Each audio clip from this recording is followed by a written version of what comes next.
네, 하나님을 기뻐하는 것이 우리의 힘입니다. 오늘부터 우리는 성경은 드라마다라는 책을 함께 공부할 것입니다.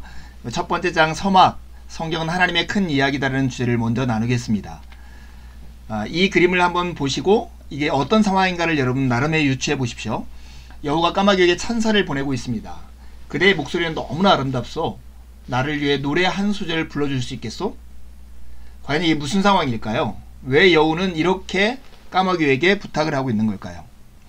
그냥 이 그림을 가지고는 전체를 이해할 수가 없죠. 그러나 이 그림을 보십시오. 이 상황에 대한 이야기를 들어보십시오.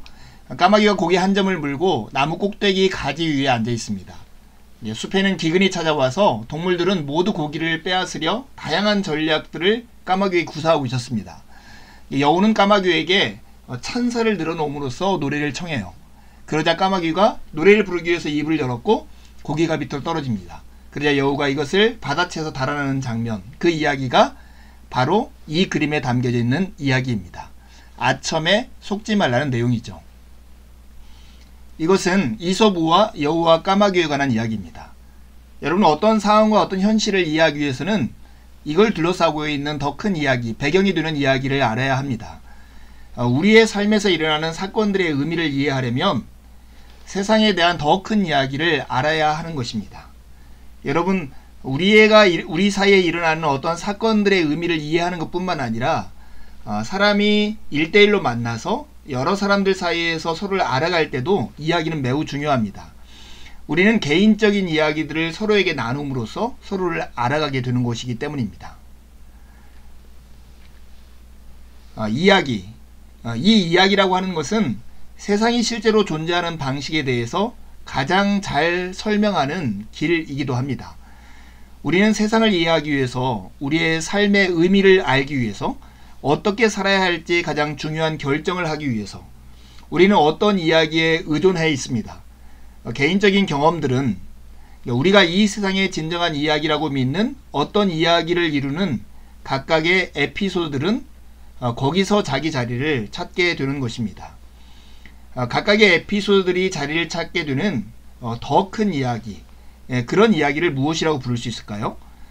근본이자 토대가 되는 이야기, 이런 것을 우리가 메타 내러티브라고 말할 수 있습니다. 이 이야기들은 세상 전체와 그 안에서 우리 자신의 자리를 알게 해줍니다. 그러면 포괄적인 이야기들은 보편적인 역사의 의미를 알려주는 것이죠. 이를 거대 서사, 큰 이야기, 메타 내러티브라고 부를 수 있습니다. 여러분, 이런 큰 이야기는 늘 문제와 답 그리고 해결 과정이 구성 요소로 담겨져 있습니다. 우리가 꿈꾸는 답이 무엇인가? 그런데 그것을 이루지 못하고 있는 문제는 무엇인가? 그리고 이 문제를 해결해서 답을 찾아가는 그 솔루션은 무엇인가? 하는 세 가지 질문 속에 담겨져 있는 것이 메타 내러티브입니다. 여러분, 고3이 열심히 공부하는 이유가 무엇이에요? 좋은 대학에 가는 것이 그의 인생의 행복을 보장해 준다고 하는 답을 가지고 있기 때문입니다. 문제는 무엇입니까? 지금 성적이 그만큼 좋지 못하다는 거예요. 그러면 솔루션은 무엇입니까? 열심히 좋은 선생님 밑에서 공부하는 것이죠. 이처럼 우리의 현실과 우리의 상황을 이해하기 위해서는 우리를 둘러싼 메타 내러티브를, 더 큰 이야기인 근본이자 토대가 되는 이야기를 알아야 합니다. 여러분, 성경이 무엇일까요? 성경은 이와 같은 하나의 큰 내러티브, 이야기라는 사실입니다. 이 책이 말하고자 하는 요점입니다. 어떤 이야기요? 하나님에 대한 이야기, 그리고 하나님이 지으신 세상에 대한 참된 이야기가 성경이라는 것입니다. 그 이야기는 창조와 죄와 구속에 관한 이야기로 담겨져 있는데, 이것은 성경이 우리에게 말하는 답, 하나님이 우리를 창조하시고 우리를 온전케 하셨던 그 답이 우리 가운데 문제인 죄로 인해서 그것을 누리지 못하게 되었고, 그 솔루션으로 하나님이 우리를 구속하는 이야기가 담겨져 있다는 그 내용으로 구성되어 있습니다. 여러분, 모든 사람이면 똑같은 현실과 사실 아래에 있습니다. 그것이 첫 번째는 우리들 각자는 한 가지 이야기를 가지고 있다는 것입니다. 자신을 둘러싸고 있다라고 믿는 메타 내러티브를 하나씩은 가지고 있습니다. 네슬리 뉴비긴이 이렇게 얘기했습니다. 인간의 삶을 어떻게 이해하느냐는 인간의 이야기를 어떻게 이해하느냐에 달려있다. 우리의 삶을 설명해주는 참된 이야기는 무엇일까? 여러분 무엇이라고 생각하십니까? 맥킨타이어도 이렇게 얘기합니다. 내가 어떤 이야기에서 나 자신의 자리를 찾을 수 있는가? 이 질문에 대답할 수 있어야만 내가 무엇을 할 것인가 라는 질문에 대답할 수 있다. 여러분 모든 사람은 자기를 둘러싼 한 가지 이야기를 가지고 있습니다. 그런데요 다른 점이 있어요. 어떠한 사람이 어떤 이야기에 근거해서 사느냐에 따라서 그의 삶의 내용과 삶의 방향은 큰 차이를 보인다는 것입니다. 한 사람이 어떤 이야기에 근거해 사느냐에 따라서 인생의 사건들을 해석하는 방식에서 큰 차이를 보입니다. 여러분 우리가 살아가는 대한민국 사람을 포함해서 요즘 문명화된 사회에 살아가는 모든 사람들은 현대 서구 문화의 그 가치관과 이야기 속에 산다고 해도 과언이 아닙니다. 현대 서구 문화의 대부분이 전제하고 있는 기본 이야기는 인본주의입니다. 그 뿌리는 17, 18세기 유럽의 계몽주의에 있습니다. 인간의 이성이 만물의 척도이며 아는 것이 힘이라는 믿음이 유럽 사회 전체에 깊이 스며들고 있는데 지금 21세기 한국 사회에도 여전히 통용되는 사실이라고 볼 수 있습니다. 그래서 그리스도인에서 우리가 처한 위기 그것이 무엇인지를 우리가 질문해 봐야 합니다. 돈이 없는 거요? 다른 사람에게 인정을 받지 못하는 거요? 앞으로 얻을 직업이 불확실하다는 거요? 그런 것이 우리에게 위기가 아닙니다. 진정한 그리스도인의 위기를 뉴 비긴으로부터 한번 들어보십시오. 우리가 처한 위기를 정확히 분별한 사람이 뉴 비긴인데요. 진짜 문제는 뭐냐면 예수님께 초점을 둔 우리의 신앙, 그 신앙이 우리가 그것으로 역사 전체를 이해하는 신앙이냐 아니면 우리가 신앙을 종교라는 사적 세계에 제한하고 세상의 공적인 역사는 다른 설명 원리들에게 넘겨주느냐 하는 것이라는 거예요.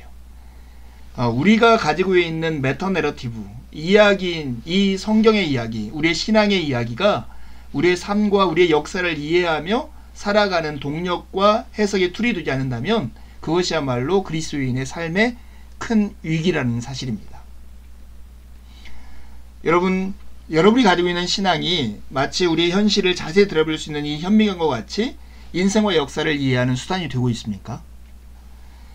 기초가 들인 건물은 없습니다. 우리는 우리의 사고와 행동의 기초로 오직 한 가지 근본적인 이야기를 가질 수 있습니다. 기본 이야기 혹은 거대 서사의 목적은 삶 전체를 이해하는 것입니다. 그러한 거대 서사, 메타 내러티브라고 하고 세계관이라고 하는 것은 쉽게 서로 섞일 수가 없습니다. 이 기본 이야기는 원리상 규범적이며 이는 출발점, 진리를 인식하는 방식을 규정합니다. 그러므로 예수를 믿는 신앙이라고 하는 것은 그리스도인이 그것을 통해서 인생 전체와 역사 전체를 이해하는 수단이 되어야 합니다. 여러분의 신앙은 인생과 역사를 이해하는 수단이 되고 있습니까? 성경 이야기란 정확히 무엇일까요? 이것을 알아야 하면 우리가 이것을 통해서 인생과 역사를 이해할 수 있기 때문에 그렇습니까? 그렇습니다. 그리고 그것을 어떻게 알까요? 기독교 이야기에 대한 권위 있는 원천은 성경입니다. 정통 기독교는 성경이 신앙과 삶의 규범이고 중요한 규칙이며 인도하심의 근거라고 항상 주장해 왔습니다. 그리스도인이 항상 동의하지 못했던 것, 그럼에도 달랐던 것은 뭐냐면 성경이 신앙과 삶을 인도할 때 그것이 기능하는 방식에 관한 것이었습니다. 성경이 우리의 삶과 신앙의 규범이긴 한데 어떻게 우리의 신앙과 삶의 규범이냐 하는 질문이 대답이 달랐던 것이죠. 그런 의미에서 우리가 성경을 어떻게 보는가가 매우 중요합니다. 성경은 장님이 코끼리를 만지는 것과 같이 단편적으로 보아서는 안 됩니다. 성경은 어쩌면 거대한 건물과 같은 크고 정적인 실체로 보아야 합니다. 여러분 이 큰 건물에 들어가면 식당도 있고 거실도 있고 침실도 있고 놀이터도 있는 것처럼 우리는 성경의 세계 안에 들어가서 쉼을 얻기도 하고 새로운 양식을 얻기도 하고 일을 하기도 하고 거기서 쉬기도 하는 것입니다. 그런 의미에서 성경은 거대한 건물과 같은 크고 정적인 실체입니다. 이때 우리가 그러면 어떻게 이 성경의 세계로, 성경 이야기 속으로 우리가 들어가서 그 자리에 위치할 수 있을까요? 다른 말로 하면 이 거대한 건물의 정문은 어디일까요? 전체를 정확히 바라볼 수 있는 장소는 어디일까요? 이 책은 구약에서의 언약과 신약에서의 하나님 나라가 정문이 되어야 한다고 이야기합니다. 지금은 생소한 개념이지만 앞으로 공부해 나가면서 이 두 가지 용어를 더 깊이 이해할 수 있을 것입니다. 그렇다면 이런 질문을 할 수 있잖아요. 언약과 하나님 나라는 같은 문인가 다른 문인가 하는 거예요. 우리가 이제부터 이제 하나님 나라의 관점에서 성경을 보게 될 테인데, 하나님 나라는 하나님이 자기 백성 그리고 결국 창조세계 전체를 통치하시는 것에 대한 것입니다. 그런데 언약은 하나님이 역사 속에서 자신의 계획을 실행해 나가실 때 자기 백성과 맺으시는 특별한 관계에 대한 것입니다. 따라서 하나님의 백성이 그분과 언약 관계에 들어갈 때 그분은 그분의 다스림을 받는 백성이 되어 그분의 통치 아래 살아야 합니다. 따라서 언약과 하나님 나라는 동일한 실체를 조금 다른 방식으로 다루는 동전의 양면과 같은 것입니다. 언약과 하나님의 나라를 통해 성경으로 들어가려면 이런 질문을 해야 합니다. 우리는 이 책에서 이런 질문에 대해서 답할 수 있는 능력을 갖추게 될 것입니다. 하나님이 아브라함과 맺으신 언약이 인류를 구속하는 출발점과 같은데 창조세계 전체를 향한 그분의 목적과 어떻게 관련되는가 하는 거예요. 예수님이 우리의 왕이라면 나머지 창조세계는 어떻게 되는가? 이 세상이 하나님의 세상이라면 무엇이 잘못되었습니까? 어떻게 그분이 그것에 대한 통제를 상실하게 되었습니까? 교회는 창조세계 전체를 향한 하나님의 나라의 목적에 어떠한 자리를 차지하고 있습니까? 이런 질문에 대해서 답할 수 있다면 우리가 이 역사와 우리의 인생을 바라볼 수 있는, 해석할 수 있는 수단으로 성경 이야기를 가졌다 말할 수 있습니다. 이 책은 6막으로 구성되어 있다고 말할 수 있습니다. 주전 2세기에 극작가 테렌스라는 사람이 로마의 극장에서 상연하기 위해서 5개 막으로 구성된 희곡을 쓰기 시작했는데, 그 이후에 서양의 희곡 전통은 늘 5막 구조로 되어 있었습니다. 이 책도 이 5막 구조를 기본으로 합니다. 그렇지만 마지막 한 가지 막을 더함으로써 이 하나님 나라의 이야기를 더 풍성하게 나눕니다.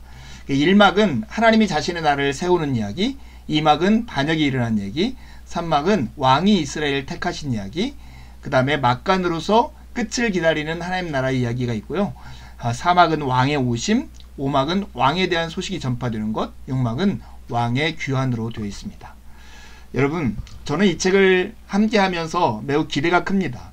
여러분이 하나님이 우리를 위해서 행하시는 하나님의 이야기와 진짜 하나님이 창조하신 이 세상의 이야기, 그리고 그 이야기 속에서 우리의 위치를 확인해 나가는 귀한 시간이 될 것이라는 것을 확신하기 때문에 그렇습니다. 여러분, 우리가 해야 할 일이 있습니다. 무엇일까요? 함께 성경을 읽는 것입니다. 이번 주는 매우 짧은데요, 창세기 1장에서 3장을 읽는 것입니다. 시간이 되신 분들은 반복해서 몇 번을 읽으셔도 좋겠습니다. 주일에 만나서 더 깊이 나누면서 대화하겠습니다. 감사합니다.